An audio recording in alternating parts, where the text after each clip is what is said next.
Your Nan could feed 6 people on half a crown and still have leftovers for Monday. She knew things about supper that no cookbook will teach you, recipes that lived in her hands and died with her generation. Number 17 on this list was so common in the 1950s that every corner shop sold the main ingredient, but try finding it now, and the butcher will look at you like you have asked for a unicorn. Number 8 was banned from school canteens in 1976 for being too heavy. But nutritionists have just discovered it contains something modern diets desperately lack. And number 1, the dish that crowned every Saturday table from Newcastle to Newquay, has vanished so completely that most people under 40 have never even heard its name. These were not fancy dinners. They were honest suppers made by women who learned to cook during rationing and never forgot the lessons. Before we begin, subscribe, because these 25 dishes tell the story of a Britain that fed itself on ingenuity, and if we do not remember them, no one will. Let us count down the 25 British suppers your Nan made that you cannot find anymore. Number 25. Faggots in onion gravy. The smell alone could divide a street. Your Nan bought faggots from the butcher, wrapped in brown paper, 4 for a shilling in 1958. Each one was a dense ball of pig's liver, heart, and belly, bound with breadcrumbs and sage. She arranged them in a battered roasting tin, poured over thick onion gravy, and baked until the tops crisped, while the insides stayed soft.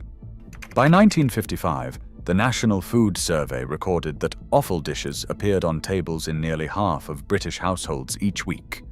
The gravy was the secret. Onions simmered until they collapsed into sweetness. Today, Mr. Brain sells a supermarket version, but ask anyone over 70 and they will tell you it is not the same. Number 24. Bread pudding. Not bread and butter pudding, bread pudding. It was a dense, sticky slab made from stale loaves, mixed fruit, and enough suet to fuel a coal mine.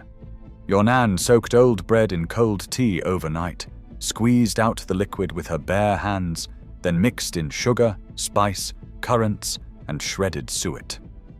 She pressed it into a tin and baked it until the top turned dark and caramelized. By 1952, wasting even the heels of a loaf was unthinkable.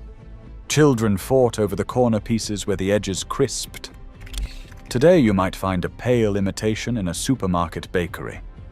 But the real thing has vanished from British kitchens entirely. Number 23. Stuffed marrow. Every allotment grew marrows in the 1950s, great green torpedoes that swelled to absurd sizes by late summer. Your Nan halved them lengthwise, scooped out the seeds, and filled the cavity with leftover mince mixed with onions and breadcrumbs. They were baked until the flesh turned translucent and the filling bubbled. The National Food Survey of 1960 showed homegrown vegetables accounted for nearly a quarter of all vegetables consumed. By the 1980s, courgettes had stolen the marrow's place. The great stuffed marrows of summer faded from tables entirely. Number 22. Toad in the hole. Your Nan poured Yorkshire pudding batter around sausages and created something greater than the sum of its parts. The trick was the fat smoking hot in a battered roasting tin. By 1962, sausages were a staple at roughly 1.5 per person each week. The smell of it baking brought children running. They fought over the corners where the batter crisped highest, almost biscuit hard. Today, toad in the hole survives in pubs. But the weekly ritual, the sizzle, the rise, the corner battles, has faded into memory. Number 21. Corned beef fritters. When the housekeeping ran thin, your Nan reached for the corned beef tin and worked miracles. She mashed the pink meat with cold potato, shaped it into patties, dipped them in batter, and fried until golden. By 1955, Britain imported over 200,000 tons of tinned corned beef each year. Children watched mothers crack open the distinctive trapezoidal tins. As fresh meat became affordable, the corned beef fritter faded from weekly menus. Risoles. Your nan could transform any leftover into risoles, crispy breadcrumbed patties that turned Monday's scraps into Tuesday's supper. She minced cold meat from the Sunday joint, mixed it with mashed potato, bound it with egg, and coated each patty in golden breadcrumbs. By 1954, risoles appeared on tables across Britain.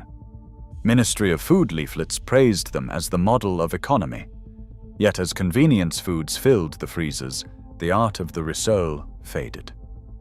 Today, the word itself sounds old-fashioned. Number 19. Liver and bacon. The smell of liver frying divided households sharply. Your nan bought lamb's liver from the butcher, sliced thin. Knowing speed was everything. 30 seconds on each side. No more. Rashers of streaky bacon went in alongside, their fat rendering into the base for onion gravy. By 1952, liver cost roughly 6 pence a pound, a fraction of the price of steak. As supermarkets replaced butchers, the quality of available liver declined. By the 1990s, liver and bacon had retreated from everyday tables. Number 18. Brawn. The dish that tested nerve and rewarded thrift. Your nan simmered a pig's head for hours, adding trotters for extra gelatine until the meat fell from the bone. She picked every scrap, pressed it into a basin, poured over the strained liquid, and left it to set overnight into a firm, trembling loaf. By the early 1950s, brawn sold at butcher counters for just a few pence a portion. Yet brawn could not survive the supermarket age. As independent butchers closed, the knowledge of how to make it vanished too. Number 17. Tripe and onions. The dish that separated generations like nothing else. Your nan queued at the tripe shop, choosing pale honeycomb squares of cow's stomach to simmer with onions in milk until tender. In 1952, tripe accounted for nearly 15% of all meat eaten in northern mill towns. Manchester alone had over 300 tripe shops in the 1950s. By the 1990s, fewer than a dozen remained. Tripe meant poor. Tripe meant old-fashioned. Its disappearance marks the moment British tastes changed forever. Pattern break. The disappearing butcher. In 1960, Britain had over 25,000 independent butcher shops. By 2020, fewer than 6,000 remained. Each closure took with it recipes, knowledge, and cuts of meat that supermarkets would never stock. Your nan's butcher knew her by name, saved bones for stock, wrapped kidneys in newspaper. The supermarket promised convenience and it delivered, but without that relationship, the cuts your nan relied on, the pigs' heads and oxtails and lambs' hearts, quietly disappeared from the supply chain. The vanishing of the British butcher is the silent catastrophe behind half the dishes on this list. Number 16. Spotted Dick. The name provoked giggles, but the pudding itself was serious business. Your nan mixed suet, flour, and sugar into stiff dough, studded it with currants, rolled it into a log, and steamed it for hours. Served with thick custard, Spotted Dick was the Sunday pudding that made the week's thrift worthwhile. School canteens served it through the 1970s, but portions shrank until the original was unrecognizable. Today you might find a tinned version. The homemade Spotted Dick has all but vanished. Number 15. Boiled bacon and cabbage. The joint simmered for hours, filling the kitchen with salty, smoky steam. Your nan soaked the bacon overnight, then placed it in a pot with carrots, onions, and a whole cabbage. By supper time, the meat was tender enough to pull apart, and the cabbage had absorbed so much porky flavor it barely needed seasoning. In 1954, a single joint could feed a family of 5, with enough left for sandwiches. As kitchens modernized, the long simmer fell out of fashion. Number 14. Savory mince. Not bolognese, not chili. Savory mince. Your Nan browned cheap mince with onions, added gravy browning, Worcestershire sauce, and enough water to create a loose, rich sauce. It was served over mashed potatoes, the mash pressed into a well. By 1960, minced beef cost roughly 2 shillings a pound. Children dragged forks through the mash, creating rivers for the gravy. The dish had no pretension. Today it survives in memory, but the weekly appearance on the table has vanished. Number 13.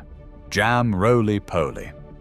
Your Nan mixed suet with flour, rolled it flat, spread thick raspberry jam across the surface, rolled it tight, and steamed it for 2 hours.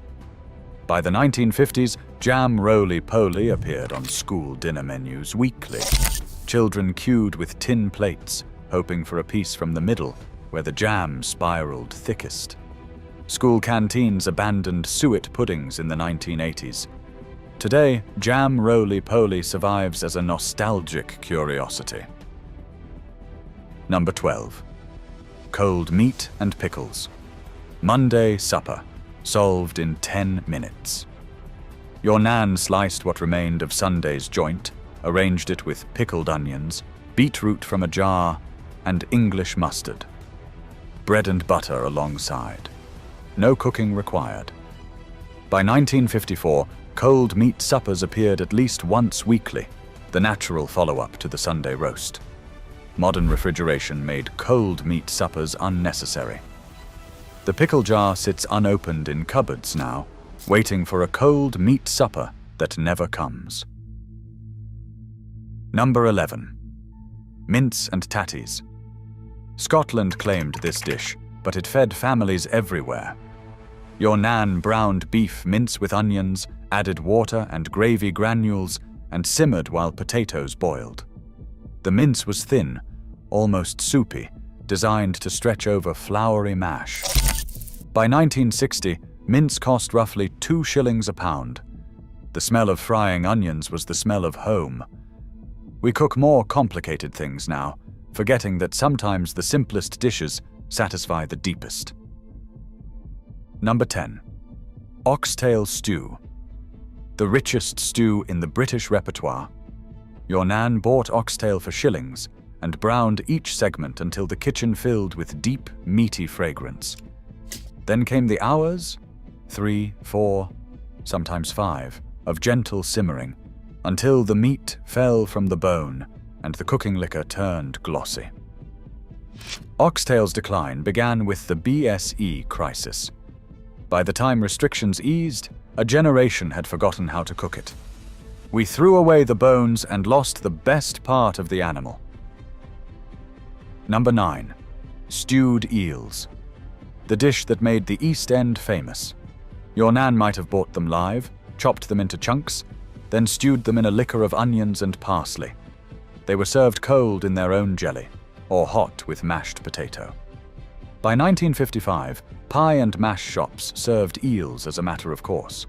European demand drove prices up, and Thames pollution drove populations down. The dish that once fed the East End has become a curiosity.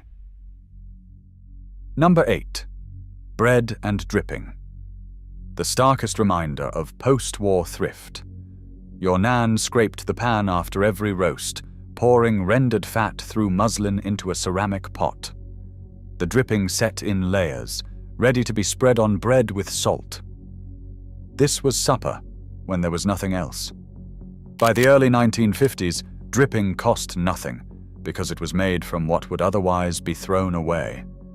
The British Heart Foundation's campaign against saturated fats in the 1970s turned dripping into the enemy. Families threw out their pots and believed they were doing the right thing. Decades later, nutritional science complicated the picture. Your Nan's dripping pot was not poison. It was sustenance. Number 7. Rabbit pie. Before myxomatosis decimated Britain's rabbit population in 1953, rabbit was the cheapest fresh meat available. Your Nan bought rabbits whole for under a shilling, jointed them herself, and simmered them until the meat fell from the bone. She lined a pie dish with pastry, filled it with rabbit and gravy, and sealed the top. By 1952, rabbit appeared on British tables every week. Then myxomatosis arrived, and the sight of sick rabbits dying slowly turned a generation against rabbit meat forever.